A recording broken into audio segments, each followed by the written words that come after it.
Welcome to Learning English, a daily 30-minute program from the Voice of America. I'm Jonathan Evans. And I'm Ashley Thompson. This program is aimed at English learners, so we speak a little slower and we use words and phrases especially written for people learning English.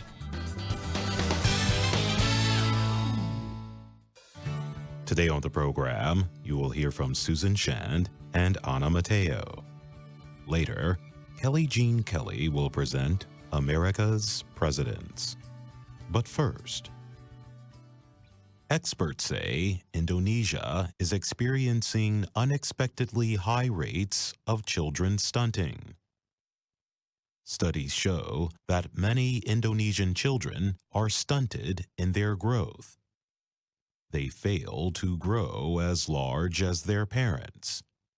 They also develop at a slower rate than healthy boys and girls.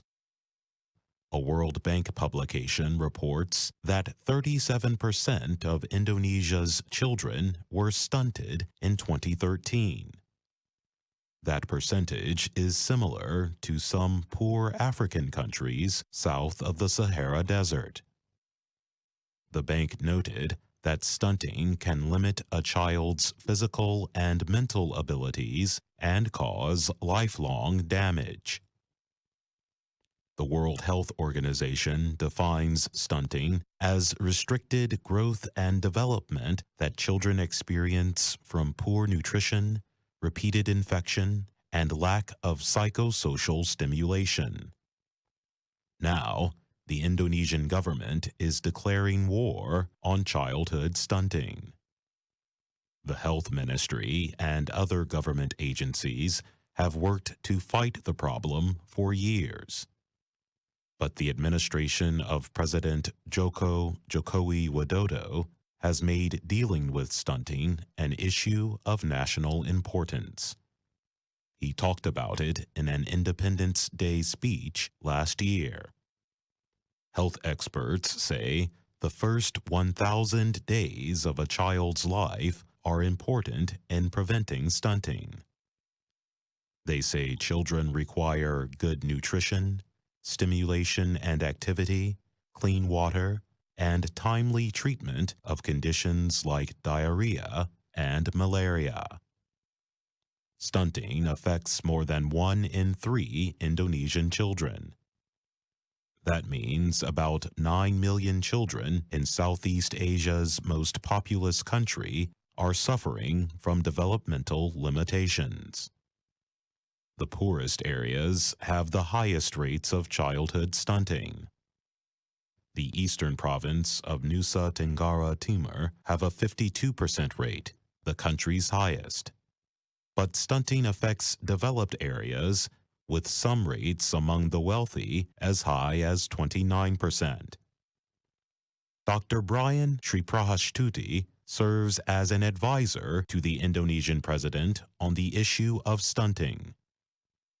He said, the reasons for the stunting problem today go beyond the usual issues of poverty and limited access to public services.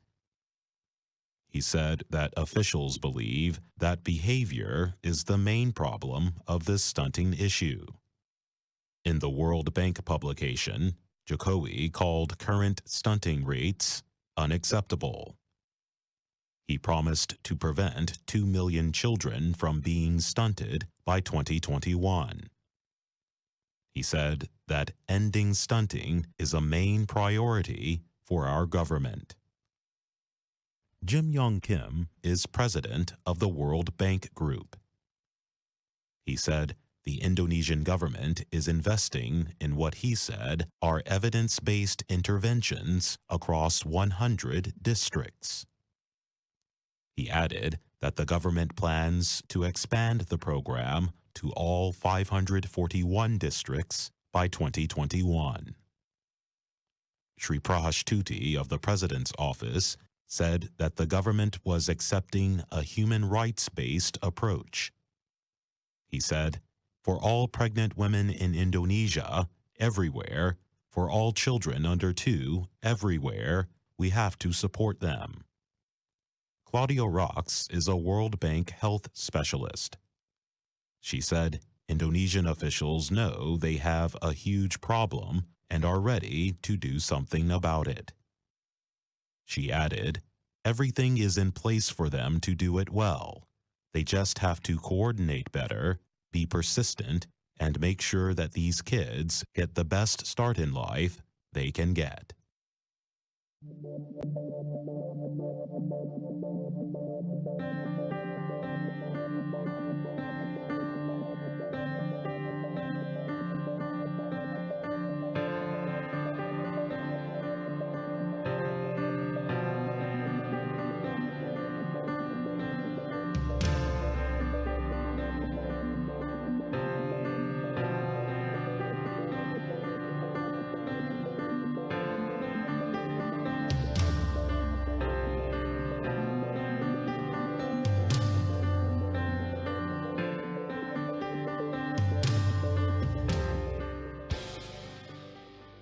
On a summer Saturday in St. Paul, Minnesota, a farmer's market was busy with shoppers. The market has many loyal customers who know they can find locally grown fruits and vegetables, as well as handmade cheeses, meats, honey, and other products. Alyssa Erding is among the buyers. I love that I get to talk with the people who are growing my food. I feel really good knowing that I know where it came from and that it came from somewhere close and somewhere that I consider to be home. The St. Paul market only sells fruits and vegetables grown within 80 kilometers, and it does not permit middlemen. In other words, the growers are the sellers, too. Mike Gerton's family began selling vegetables at the market more than 150 years ago. My family came from Germany and Denmark. I was born into the truck gardening business. I took over from my father. We go back for at least 4 generations on the St. Paul Farmers Market. We started when it started. The market is much the same as it was in 1854, the year it opened. That was 4 years before Minnesota became a state. At that time, the town built a small brick building to house the first public market. It offered vegetables in season, breads, and milk products. As America grew and modernized, people stopped going to farmers' markets. They favored big food stores. But in the last 40 years, farmers' markets have had a renewal. The U.S. Agricultural Department says there were about 1,755 in the country in 1999. Now, they number over 8,600, the agency reports.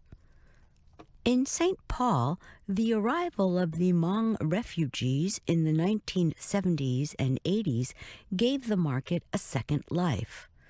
The Hmong came from Vietnam, Thailand, and Laos, cultures where nearly everyone shops in outside markets.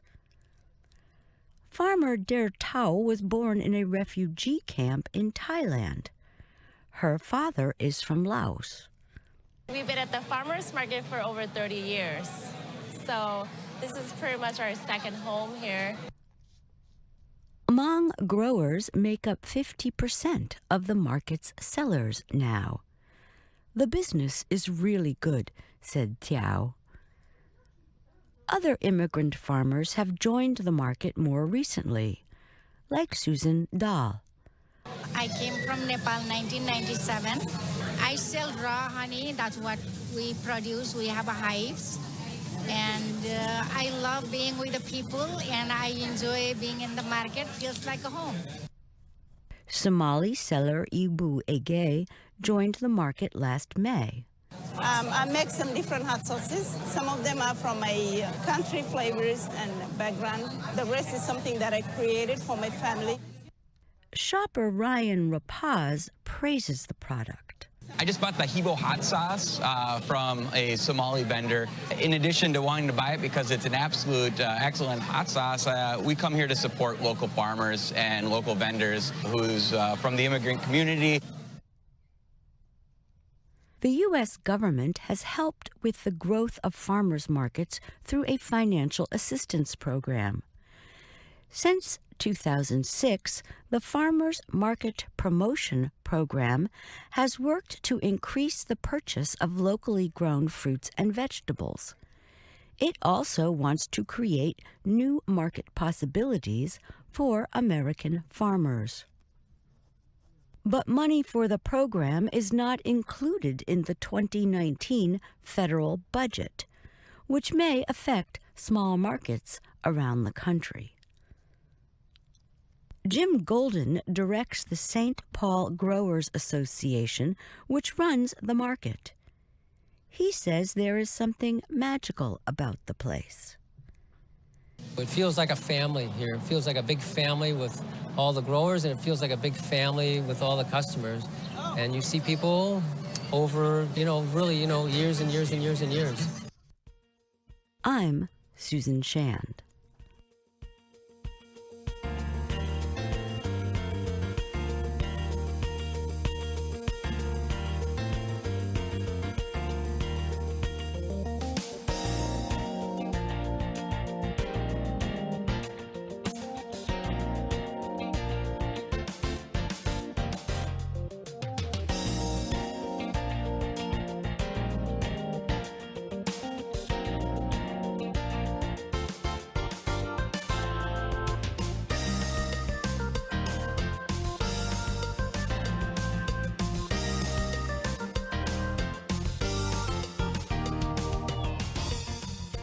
From VOA Learning English, this is the Health and Lifestyle Report.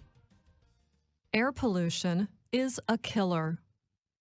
The World Health Organization says it kills an estimated 7 million people around the world each year. Even if polluted air does not kill us, it can make us very sick. However, breathing dirty air may do more than hurt your body.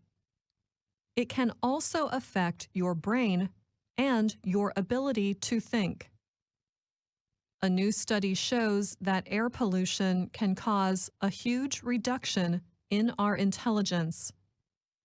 The study was a project involving researchers at Peking University in China and Yale University in the United States.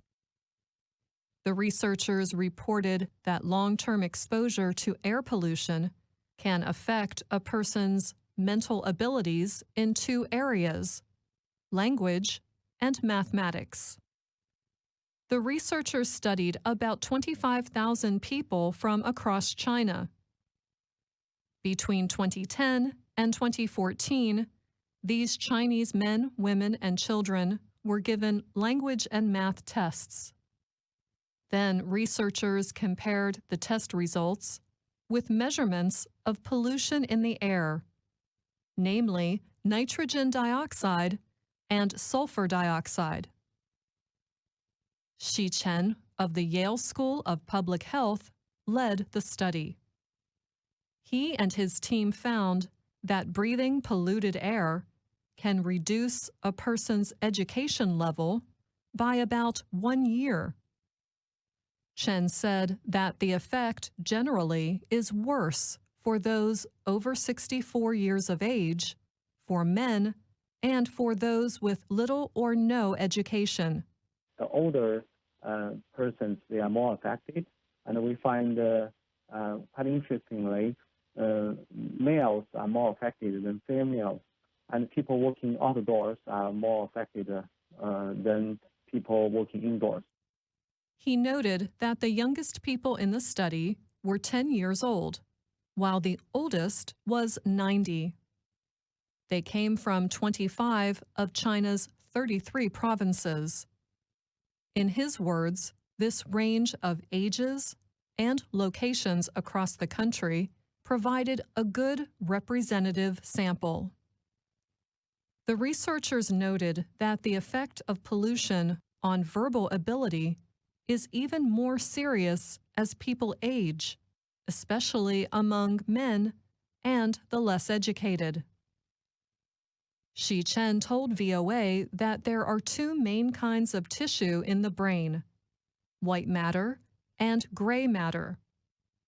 White matter, he said, is more connected with a person's language skills, while gray matter is connected to our ability to solve math problems. Other studies, he noted, have shown that air pollution has a great effect on the white matter in the brain, but not the gray matter. Our findings are very consistent with the hypothesis that the white matter is the key to explain this result. In our brains, we have two main tissues. One is white matter, the other is gray matter. And we know that gray matter is more responsible for people's math skills, but white matter is more related to people's language skills. So that's why we find a much larger effect on the language skills. Chen said that air pollution did affect the math skills of the study participants, just not as much as their language skills. The study was carried out in a single country, but the findings may be important to people all over the world, especially those living in highly polluted areas. In May 2018, the WHO reported that 9 of every 10 people worldwide are breathing polluted air. WHO experts note that of the 7 million deaths from air pollution, more than 90% of air pollution-related deaths occur in low and middle-income countries in Asia and Africa. In 2018, the WHO found that India had the world's 14 most polluted cities. The study we described earlier found that people who work outdoors fall into a high-risk group. However, that does not mean those who work inside buildings are safe from air pollution. Researcher Shi Chen spoke about the smallest pieces of air pollution, called particulate matter 2.5, or simply PM 2.5. These particulates are only 2.5 micrometers long. Sometimes they are even smaller. So you can easily breathe them in, and they are found indoors. Everyone is actually affected, and there are some studies already showing that the very small particulate matters can go directly into the brain, affecting office workers. So no matter whether you stay outdoor or indoor, everyone is affected. Some studies show that the PM 2.5, which is very small particulate matter, 70% of outdoor PM 2.5 can go directly into the building. Chen urges government policymakers to make serious changes. So, the longer-term effects suggest to the policymakers that we really need to engage in cleaning up the sky instead of investing in short-term avoidance, for example, the face mask or air filters. Shi Chen and his team reported their findings in the Proceedings of the National Academy of Sciences. And that's the Health and Lifestyle Report. I'm Anna Mateo.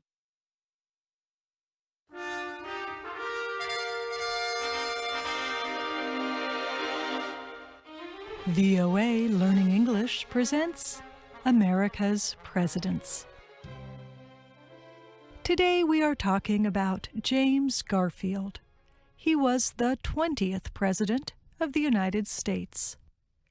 Garfield is not one of the best-known presidents. He served only 100 days before he was shot. 11 weeks later, he died from his wounds. But even during Garfield's short time in office, historians say his presidency had problems.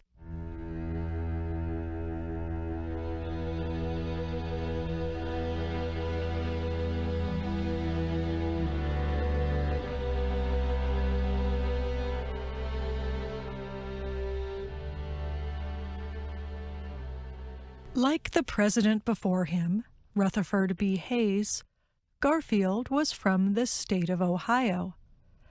Garfield's father died when he was very young.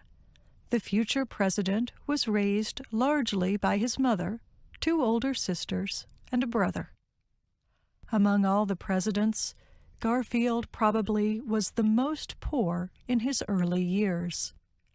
Growing up, he worked as a farmer, a sailor, a carpenter, a teacher, and a janitor. Finally, he earned a position as a student at Williams College in western Massachusetts. Garfield loved learning. He eventually taught at a school called the Eclectic Institute. Later, he became its president. Garfield married one of his students at the Eclectic Institute, Lucretia Rudolph. She became a teacher too. The future president and his wife went on to have 7 children.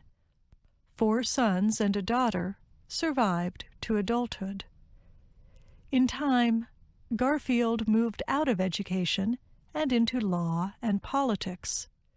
He was an anti-slavery activist who did not think the Southern states had a right to withdraw from the Union. When the Civil War came, Garfield welcomed it. During the war, Garfield served in the military as an officer. He won awards for his bravery. While still a young man, he was appointed to the position of Major General. His image as a war hero was so great that Garfield did not have to campaign for a seat in the U.S. House of Representatives. He was elected on his name alone.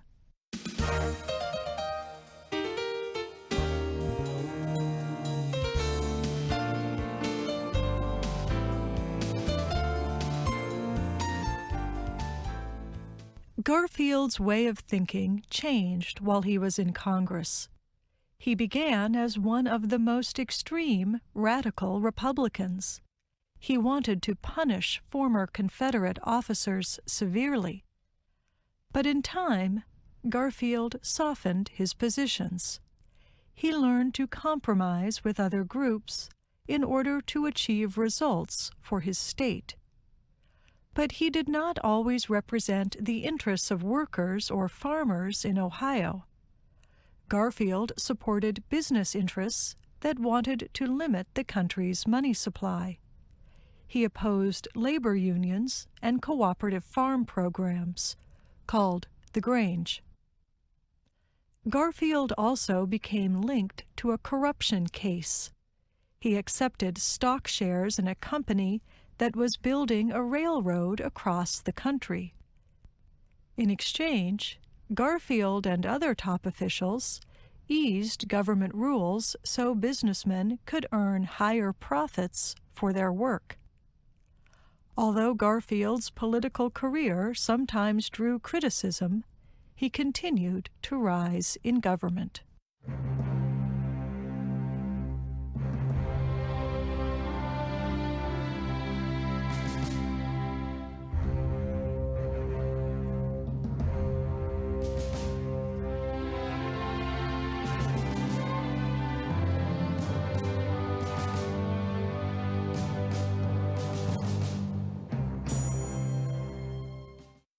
When Garfield became president in March 1881, he did not have what Americans call a mandate, the approval of a large part of the population. Instead, he needed to make compromises with lawmakers to help win their support. As a result, the first weeks of his presidency were a political struggle to appoint members to his cabinet of advisors. Garfield also clashed with a powerful senator from New York State. The senator wanted to continue the tradition of permitting senators to choose who got government jobs in their states. But President Garfield wanted to put someone who shared his own beliefs in some of the top positions in New York. Finally, the senator resigned in protest. But the issue set the tone for Garfield's short time in office. Elected officials battled each other for advantages and financial gain. Officials in Garfield's party were accused of corruption and wrongdoing. And before Garfield could really suggest any ideas for government reform, he was shot by someone seeking a government job in exchange for his political support.